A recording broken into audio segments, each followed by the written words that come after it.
Hey y'all, welcome to the fifth sidebar of season 4. I slept with the fan in my face last night and I woke up with my throat feeling scratchy. So if I sound a little weird, just mind your business. Okay, before we recap the last sidebar, I want to address something. If you're listening to this in real time, I want to let y'all know why the episodes have dramatically slowed down. If you've been paying attention, you know that the original Keepsake Box series was comprised of the first 3 books. The Ken book was written a bit after the fact, but it was already completed. Once I decided to do the podcast, that material was already readily available. But now, we only have a few more episodes left in the Ken book, so I'm trying to slow it down a little bit. My intention is to bring the next spinoff, which is the Antonio Project, to the podcast. However, I'm still in the process of writing it. I didn't want there to be a huge gap between finishing the Ken story and starting the Antonio story, so I decided to stretch it out a little while I'm writing. There will definitely still be a wait because I don't write exclusively. I work full-time and I can't always commit to writing and recording in the way that I'd like. But it's all coming together. I promise. Okay, on to the recap. On the last sidebar, we covered episodes 15 through 19. Episodes 15 through 19 were basically all about Ken and Shalonda. It started right after the point in time where he raped Shalonda after Lorenzo got killed. Man, that feels like a really long time ago. So much happened during that chunk of time. Basically, Ken got locked up for beating Ron up. He gets out and Shalonda moves in with him. Unbeknownst to her, Ken starts snorting cocaine. And that's why he becomes physically abusive towards her. Once she finds out that she has access to her grandmother's house, she calls the police to get her things. Ken gets arrested when the policemen arrive, and he spends a lot of time blaming Shalonda. That goes on for a while until he meets an older man that helps him understand the part that he played in the situation. Excuse me. With that out of the way, let's get into this sidebar. Wait. Let me address something else too. I meant to touch on this during the last sidebar, but I forgot. I was talking to a friend after the fact, and she brought it to my attention. I was so mad that I forgot to mention this, but I'm not going to let it slip by me this time. I hadn't ever realized it during the writing process, and I'm pretty sure this has happened in my other projects too, because I write in the same way that I speak. I guess I noticed it because this podcast has forced me to say things out loud. But I realized that I say in my mind a lot, like a whole lot. And once I noticed it, I didn't even want to say it anymore, but I had to because it was in the book. But anyway, let's get into this sidebar. Episode 20, Mia. Episode 20 starts with Ken still in prison. He came to some realizations about his fault in the Shalonda situation, so he made peace with it all. He moved back to Building 2, and he was finally able to get his GED, start an anger management program, and he got a job cleaning. And that job opened a door that probably should have stayed closed. Anyway, he cleans the visitation area one day. Afterwards, he gets approached by one of the guys in his pod, Black. Black told Ken that his cousin Mia was interested in him. After seeing her pictures, Ken decided to roll with it. Ken and Mia started chatting and visiting. Well, she was visiting him. He was obviously not visiting her. Ken found that he liked Mia's demeanor. She was fun, and she kept him connected to the outside world. She was witty, and Ken liked that. But most of all, it was simple. Ken enjoyed Mia. But it wasn't the heaviness that he shared with Shalonda. It was just fun. And after how things had played out with Shalonda, he needed that. Episode 21, Time. Ken finally gets out of prison. He's excited about the prospect of living life on the outside, but finds that it's difficult for him to find a job. But as luck would have it, fate intervened. While out on a store run, Ken runs into Hot Boy. Hot Boy asked about Ken's working situation and told him that he had a job for him if he was interested. Without even thinking about it, Ken says no. I think that speaks to his growth. Ken had been in and out of trouble for much of his life by that point. But after being locked up for like 6 years, he had no desire to be involved in anything that could possibly take him back. I think that's one of the things that made the outcome of the Mia situation even worse. You can tell that he was really trying. But let's not get ahead of ourselves. Hot Boy pulls out a business card, and Ken realizes that he owns a home improvement business. I find it funny that he looks at Hot Boy's name on the card and asks him when his name became Keyshawn Carter. I only think it's funny because they had spent a lot of time together. Even so, he obviously hadn't ever taken the time to ask his real name. Hot Boy told Ken that he wanted to catch up with him, so he invited him over that night. And that's why the name of this episode is titled Time. Everything Hot Boy told Ken was indicative of how a little shift in time can make a huge difference. Or as Ken said, time is a fickle whore. What does that mean? In a short version, the way time plays out is so unpredictable. That's the podcast explanation. In the book, Ken actually says that time is a B word, but basically, Hot Boy caught Ken up on everything and realized how just a little adjustment in timing could have made all the difference. First, he finds out that the crew got disbanded within 6 months of him going to prison. A part of that was the fact that Rob started letting Adrian step out of line. He had an altercation with Tommy that resulted in Mike and Tommy both walking away. With all of that going on, Hot Boy decided that it was time for him to leave as well. Not long afterwards, Adrian caught a charge. It doesn't really say, but it's kind of obvious that Adrian snitched on Rob. Consequently, Rob got locked up. All of that happened within 6 months of Ken going to prison. That's the first instance in which time is relevant. Hot Boy got out of the crew just in time. Had he stayed a couple of months longer, he most likely would have gotten caught up the same way Rob did. Adrian was obviously willing to snitch on whoever he needed to snitch on. And as a result, he didn't get any time.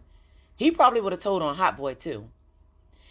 Ken also found out that Shalonda ended up with Antonio, her friend Sharon's boyfriend, which we all know. But not only did she end up with Antonio, but she actually witnessed him being killed by one of his other girlfriends, Sharon. Hot Boy told Ken that all of that happened a few months before he was released from prison. Ken was forced to reflect on how poorly the timing was. He felt that if he had come home just a little bit earlier, maybe he could have saved Shalonda from being in that situation. But because the timing didn't line up, she ended up moving on to be with Antonio's lawyer, David. And I know it shouldn't be funny, but y'all know I'm easily amused. The way Ken talks about Antonio's death is insane. He basically says that he knew he couldn't trust Antonio. Now he done messed around and got killed and pushed Shalonda into the arms of a white man. And because this white man was wealthy, Ken felt that he would have been creating a disservice to Shalonda if he came back into her life.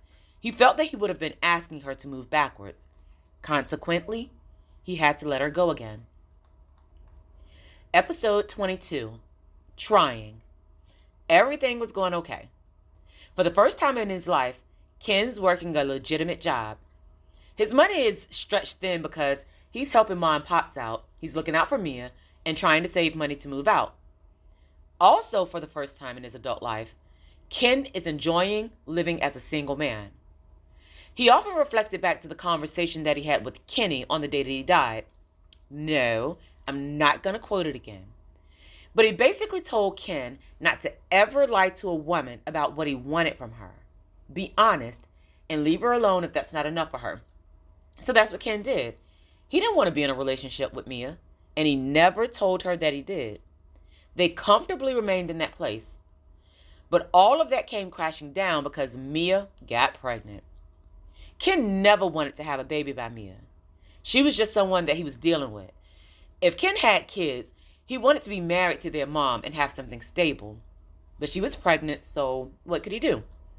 And since she was pregnant, Mia wanted to have the conversation about where they stood. Ken was honest, and he told her that he didn't feel that they were those people. With no offense taken, Mia asked, "Can we try to be?" And when Ken thought about it, he realized that it was a chance worth taking. He felt that Mia had a lot going for herself, so he felt that he should try. That turns out to be a horrible decision. Ken found out that Mia was having a girl, and he felt that he owed it to his daughter, to really try to make things work with Mia. And that turned out to be an awful mistake too. Mia was problematic in every way. If she knew he had plans, she made sure to intrude on them just to have him there with her. And if he ever made it out of the house, she'd call all night, asking where he was and when he was coming home. He thought she was probably just hormonal because of the pregnancy, but her behavior continued well after she had the baby. And Kim realized she was just crazy. I wanted to make sure to touch on another point too. Ken didn't initially feel like he had an attachment to Malik, Mia's son. He wondered if Malik could sense it, and I think that's indicative of how much people really are affected by their upbringings. When Ken didn't feel connected to Malik, the first thing he thought about was Malik possibly feeling the way that Pops made Kenny feel, but that eventually passed. What didn't pass was Mia's behavior. Ken stated that she was angry and confrontational. He didn't want to recreate the dysfunction of his childhood, so he found it easier to just quietly deal with her for the kids. But things got even more problematic. Black, the cousin that introduced them, was back in the area and in need of a place to live.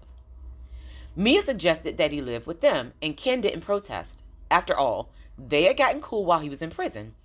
But once Black got there, Ken realized that he was still living a little foul. Black was involved in some illegal things, and Ken didn't want any part of that. And that caused Ken and Mia to argue even more. In the heat of an argument, she'd often tell him to leave. But instead of allowing him to leave peacefully, she threatened to keep his daughter away if he left. I really hate to perpetuate the angry Black woman stereotype, but let's face it, it happens. And another point that I want to make for podcast transparency is the fact that the timeline gets really relaxed in this episode. Well, this whole end of these episodes, actually. Prior to that point, we always knew what year it was and exactly how old Ken was. But in writing the book, I had to make sure that Ken's story lined up with Shalanda's. I had to make sure that their age ranges and situations could line up. I stopped mentioning Shalanda's age in the original Keepsake Box series, so I didn't really have a certain point of reference. If you notice, it just kind of gets said that he's in his late 20s or early 30s. That way, I had a little leeway for the amount of time that it would take for some things to happen, in case I needed it for future spinoffs. Anyway, the straw that broke the camel's back. Ken and Mia had the house to themselves one day. They were getting along just fine. They were laughing and joking, and they even cooked dinner together. For half a second, Ken reflected back to the way things were in the beginning and thought, if this is how it can be, I could do this. But y'all know that heifer Shalonda was always lurking in his psyche somewhere. They were eating dinner when Where Do Broken Hearts Go comes on. It immediately dawns on Ken that it's Shalonda's favorite song. And without planning it, he tells Mia that he doesn't want to be in the relationship anymore. Initially, she plays it cool. She was like, is there anything I can do? When Ken said no, Mia went off and started cutting up. She put her hands on Ken and he left to keep the peace. For the record, according to Ken, Shalonda wasn't the reason why he broke up with Mia. In that moment, he just realized that he knew the difference between wanting to be with someone and tolerating someone. He remembered how much he wanted to be with Shalonda. But even when it was at its best, Ken realized that he never really wanted Mia. And of course, she told him that she wouldn't allow him to see his daughter anymore. Episode 23, Trouble. Mia never stopped Ken from seeing Kennedy. In fact, she often left Kennedy and Malik with Ken while she went out to party. She didn't make things hard for Ken, and he couldn't believe how easy it was to detach from her. But out of nowhere, he gets a phone call from Mia saying that she needs him to come over and that it was an emergency. He thought she was just being dramatic, but he indulged her because she seemed worried. When he got there, Mia opened up the floodgates. Apparently, Black wasn't her cousin. They had been involved in a relationship, and it was entirely possible that he was Malik's father. In addition, she only came to Ken at Black's request, hoping he'd be willing to sell drugs for him while he was in prison. Even still, Mia moved Black into the house. They were selling drugs in the house while Ken was working hard and trying to stay out of trouble. The messed up thing about that is the fact that Mia let Ken struggle to pay the bills and even childcare. Yet she hustled with Black and kept the money, who may have been Malik's dad, while Ken was figuring it out. But most of all, they had struck a deal with Rob. Black ran off with the money, leaving Mia responsible for paying it back. Knowing Rob, Ken knew that Mia was in trouble. That being so, he went to Rob to see if something could be worked out, even though Mia was a bit of a scumbag. Now, Rob. I don't know. Rob always reminds me of like Big Boy's character in ATL. He just kind of seems like this laid back guy that doesn't raise his voice, but he'll kill you, like quietly. Ken goes to Rob and tries to see if something can be worked out for Mia. He realizes how bothered he is by Rob's treatment of him. Even though he's in his 30s, loosely, Rob is still calling him little man and treating him like a little boy. So Ken tries to stick his chest out a little bit. He's like, Rob, you ain't got to be that guy all the time. Rob, being the dude that he is, told him that he only wanted his money and he wanted it on time. Now, for the record, Rob told Ken to mind his business and pass the message along. He made it very obvious that he had only allowed Ken to get out of line a little bit in the past because he was making money for him. But in Rob's words, you do nothing for me now. I want you to understand that standing in the way of my business makes you a liability. And you know I don't do well with liabilities. So I'm asking you, in the calmest and most rational way possible, to mind your business. Because you've already had all your ones. And that was that. Ken goes back to Mia, prepared to watch her fall apart. Instead, she was in good spirits. Mia told Ken that she had arranged to get the money from her aunt in North Carolina. The plan was for her to drive down for a few days and be back in time to pay Rob by Friday. And that was on a Monday. Episode 24. M.I.A. I may be biased, but I thought this was a very clever title. Think about it. Her name is Mia. And because of the eventual outcome, the title of the episode is M.I.A. Missing in Action. But let's not get too far ahead. Ken makes his way through the week, not even thinking about the situation with Mia and the money. Thursday rolls around. Having full faith that everything's in order, Ken called Mia to follow up. He started feeling weird when she didn't answer the phone, so he went over there, only to find a note stating that she had skipped town. Ken was messed up because he understood how much trouble Mia was in. He was so messed up that he had to tell Hot Boy about it all the next day. Also knowing Rob, Hot Boy offered to loan Ken the money. It was at that point that he told the story of how Rob killed his mom. Apparently, he strangled her to death while Hot Boy was in the house. Understanding how that affected him, he didn't want Ken's kids to go through that. Keep in mind that Ken had started to accept Mia's son Malik as his by that point. So, Ken goes to Rob with the money. He asks him if he wants to count it. Rob, being the guy that he is, was like, nah, I trust you. But it's bigger than that now, little man. And the bomb he dropped was like, boom. He was basically like, we got a new price now. Basically, Mia was supposed to pay Rob at 12 o'clock. And even worse, he was aware that she had skipped town days prior. Consequently, he had her killed. Apparently, the very second she was late. So while the money that Ken showed up with covered what Black stole, Rob told Ken that he had to pay him back for the money that he spent to have Mia killed. Ken was obviously messed up over Mia, but he felt that he needed to check Rob on another point. Why would he pay Rob, right? He borrowed $25,000 to pay Mia's debt, and she got killed anyway. Ken was like, nah, I ain't doing it. And if you're going to try to do something to me, go ahead and do it now. Don't send nobody for me. And that's when Rob dropped the second bomb. Boom. He had basically kidnapped the kids, pending Ken's ability to pay him. And if he wasn't prepared to pay, Rob was prepared to make his kids pay. So Ken knew he had to come through. He also knew that he had to hide the Mia situation from everyone so he'd have time to figure it all out. And that's the end of this sidebar. The next episode is titled No Boundaries. Rob proved that he didn't have any boundaries, so Ken is about to show that he doesn't have any either. The next set of episodes will be the last, and it gets good. We'll let some more build up, and then we'll discuss it all on the very last sidebar of Menace, the Ken story.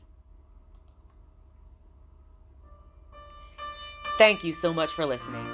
Make sure to follow Chinney Tells a Story on Facebook and Instagram. I'd love to hear from you. If you'd like to purchase books by Shandora Warren, they're all available on Amazon in ebook, paperback, and some in hardback formats. Please like and follow this podcast and share it with your friends, family, and frenemies, because all relationships matter, even the toxic ones. Thank you so much for helping me create the world that I want to see. Oh yeah, you're welcome.